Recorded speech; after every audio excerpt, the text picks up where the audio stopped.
Good afternoon, St. Pete. You got to do better than that. I started out at 9 a.m. this morning in Sarasota with the governor, the mayor, the governor. We got to own it. We just left Bradenton, Manatee, and they were more louder than that. You got to give it up. Let me hear it for the mayor, Gillum, soon to be Governor Gillum. All right. All things known, first and foremost, I want to thank you guys that came out in August. August was a good month for me. On the 25th, my wife and I celebrated 28 years of marriage. You can give it up for that. You don't marry that long. On the 27th, I celebrated 55. And on the 28th, you guys voted to send me back to Tallahassee for a second term. Thank you, thank you, thank you. But we still need you. We still need you. About 800,000 Democratic absentee sitting on the table right now at home. 800,000. We have got to get those ballots turned in. We can't leave one vote on the table. We can't do it. Yes, yes. Here he comes. We have got to get ready. Yes. Give it up. This is what it's all about. We got to vote. Take 5 people with you. We need to bring this home. We come too close to be turned around now. We got the mayor. He's been traveling and he's been doing an excellent job. I want you guys to give it up for the next governor of the beautiful state of Florida, Andrew Gillum.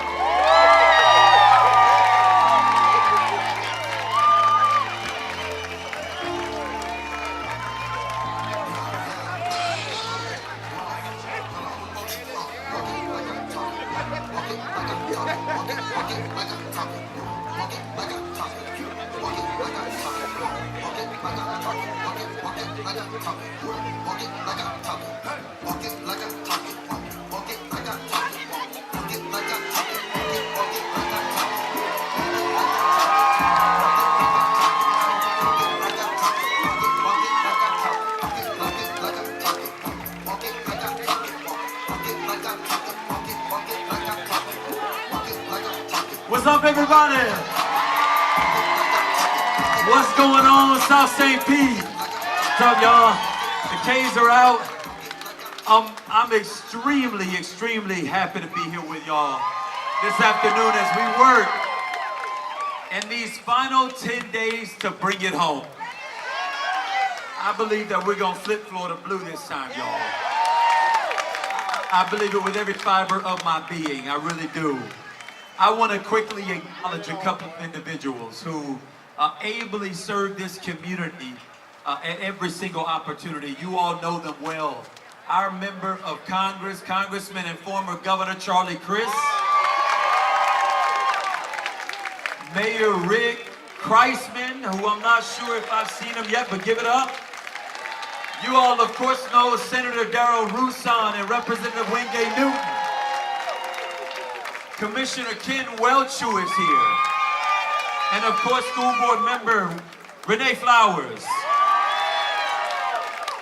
I tell you, y'all, I want to quickly, before I begin my regular comments, just say that we're living in some really difficult moments at times right now. I was on my way over here and learned the news that there has been another mass shooting incident, this time in Petersburg, Pennsylvania, inside of a Jewish synagogue.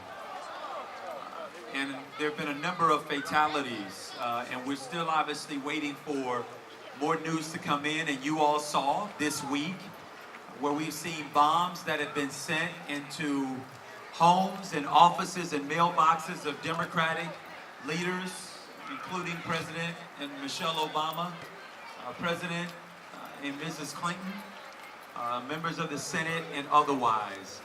It is critically important that as leaders in our communities that we raise the level of discourse. It begins at the top, obviously, but the truth is if we're going to continuously be let down at the very top in Washington, D.C. in the White House, that is no excuse for the rest of us to race to the bottom. We can disagree on the issues. We can disagree vehemently, in fact, on our theories of change and what we believe we need to do to shift this country and to shift this state. But when that kind of rhetoric becomes violent, when that kind of rhetoric is intended to make you fearful of another person based off the way they look, where they come from, the religion they may or may not have, who they choose to love, their gender, then it has gone far too far. And so I'm excited in the sense that we have obviously run our campaign every step of the way above board. We tried to run a campaign based off of ideas, based off of a vision for what it is that we want to accomplish. And I believe that it's possible to win races by giving people something to vote for and not just against. I've challenged at every turn the other side to use their time, to use their energy talking about what they want to do for the state of Florida. Every time when they've been given the opportunity, they only seem to want to talk about me. Well, that's what happens when you don't have a vision. For those of you who know, without a vision, the people perish. And so we've been on this journey trying to give people something to get out there and vote for. And I believe that's why we're going to win this race. I believe that that is why we're going to win this race. But I got to tell you, y'all, we've got to work every single day. We cannot rest. Over the next 10 days, we've got to do everything within our power to move our voters to the ballot box.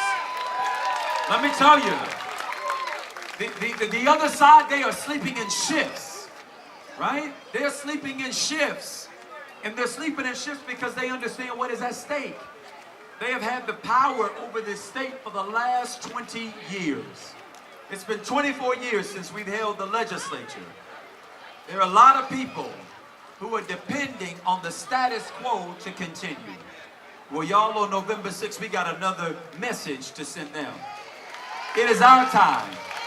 It's time for working people to show up in our politics again. It's time for leaders who believe that teachers ought to be paid a wage that they can live on, that we ought to raise the salary of our teachers. It's time for a governor who actually believes in science, right? Who believes that we have a responsibility to protect our environment, to make sure that our drinking water remains clean and clear, to make sure that our oceans and our beaches aren't littered with wildlife, with fish kills and whales and manatees flowing up on our shores because of the environmental degradation that has taken place under this last administration and over the last 20 years. We deserve a governor who believes in building the kind of economy where people can work one job instead of 2 and 3 jobs in order to make ends meet. We deserve a governor who's prepared to stand up against the NRA and their radical agenda. A governor who's willing to stand up and say enough is enough. Hasn't enough life been lost already?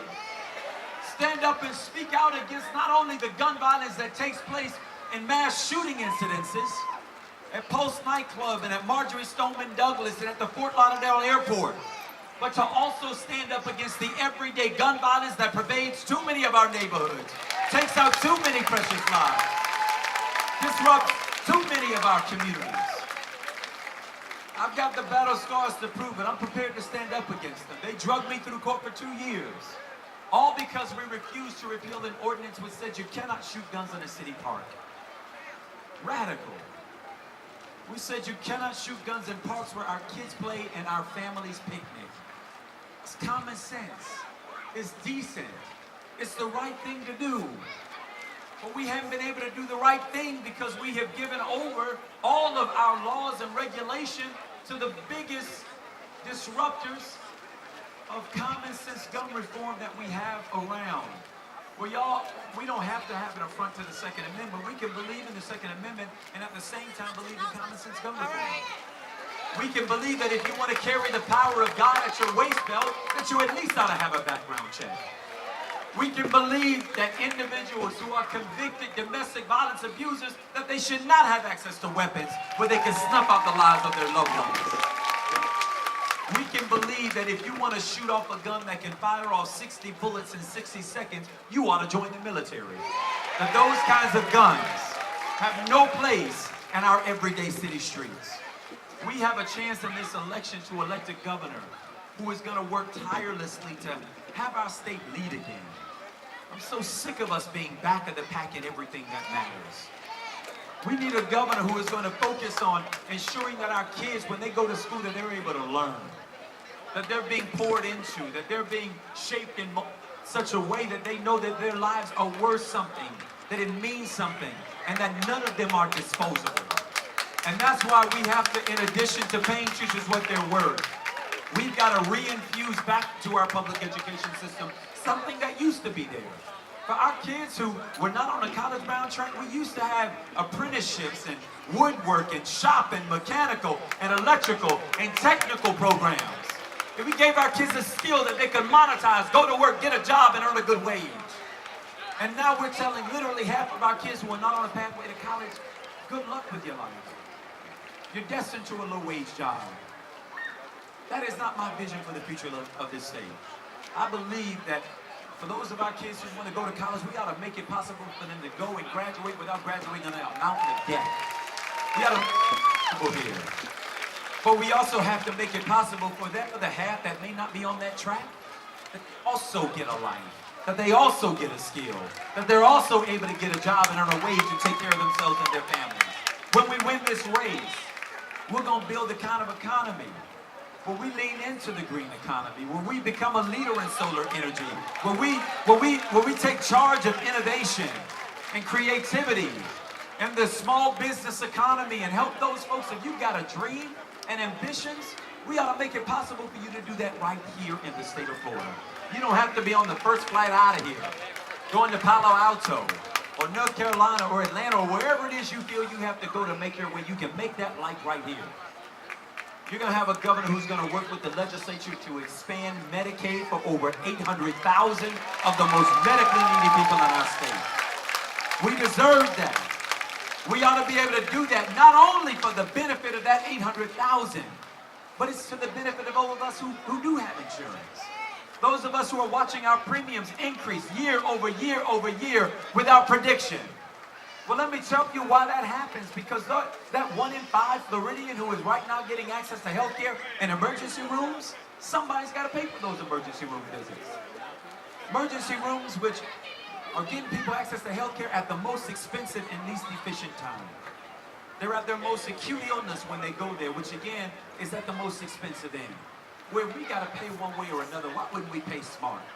Why wouldn't we get people access to a doctor where they can get maintenance and care? Live healthier lives,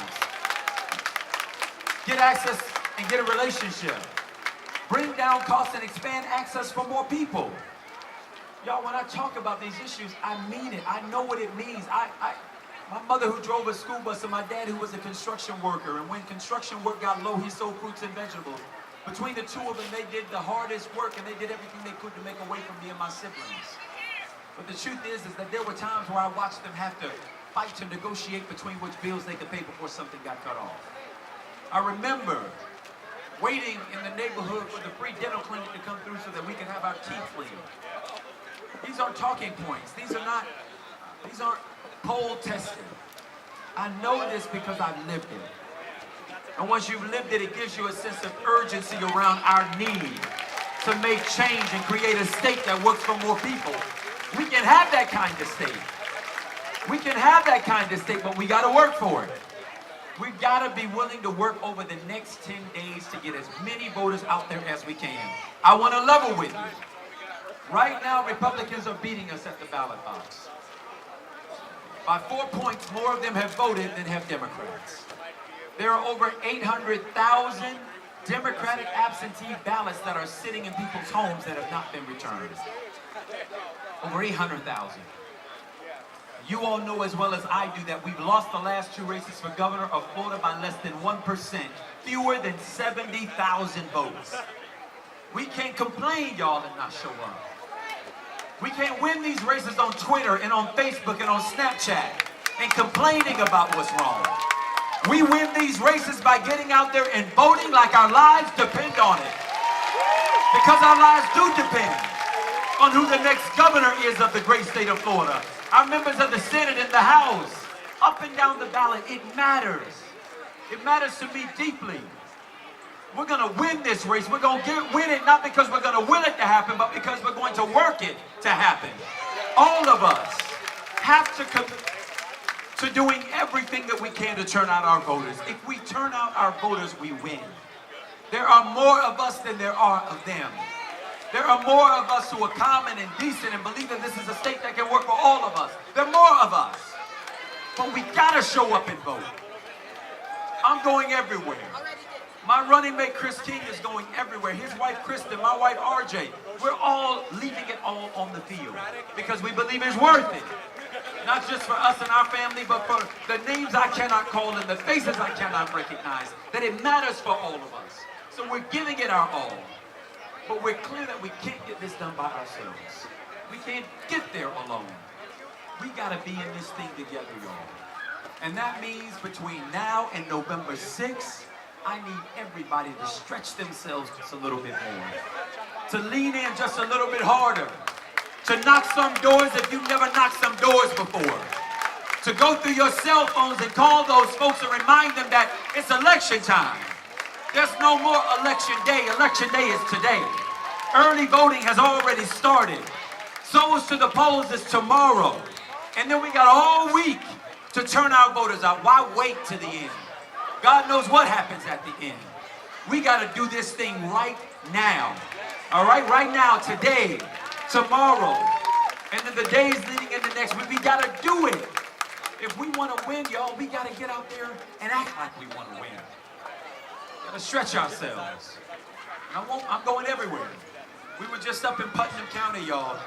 Now, Donald Trump won Putnam by, I don't know, 30 points. Something crazy. Folks are like, what are you doing in Putnam County? I'm going to Putnam County because there are voters in Putnam County. And we showed up there. We showed up thinking we might meet a few hundred people. We got there, over 600 folks, and they're flowing out of the back of the building. And we went over to Flagler County, deep red county. And again, we showed up and folks flowing out of the back of the building, not room enough to receive everybody. Y'all, and we've even campaigned in the Villages. Villages is the most conservative voting precinct in the state of Florida. It competes for one of the most conservative in the country. And folks say, in the Villages, you got about 99% of the people voting and about 98.5% voting Republican. But there's still a chance, so I say we're going to the Villages. And we went there. And folks showed up. And they were flowing out of the back of the building. And when I finished talking to them about our future for the state, an elderly white gentleman stood up and said, I believe Andrew Gillum ought to be the next governor of the great state of Florida. That's what he said. And then he said, I want to give you $20 to help you along your way. And of course I thought, this is the Villages. I know you got more than $20. I ain't say it, y'all, but I thought it. And then he turned to the rest of the room and said, if anybody else believes Gillum ought to be governor, I want you to give him $5, $10, or $20. Well, we wrapped up that event walking out of there with nearly $6,000 and $5, $10, and $20 contributions. You can't win if you don't go there. We can't get their votes if we don't try to compete for them. So we're going to go everywhere. But we need you all to do your part right here. I just want you to knock your neighbor's door.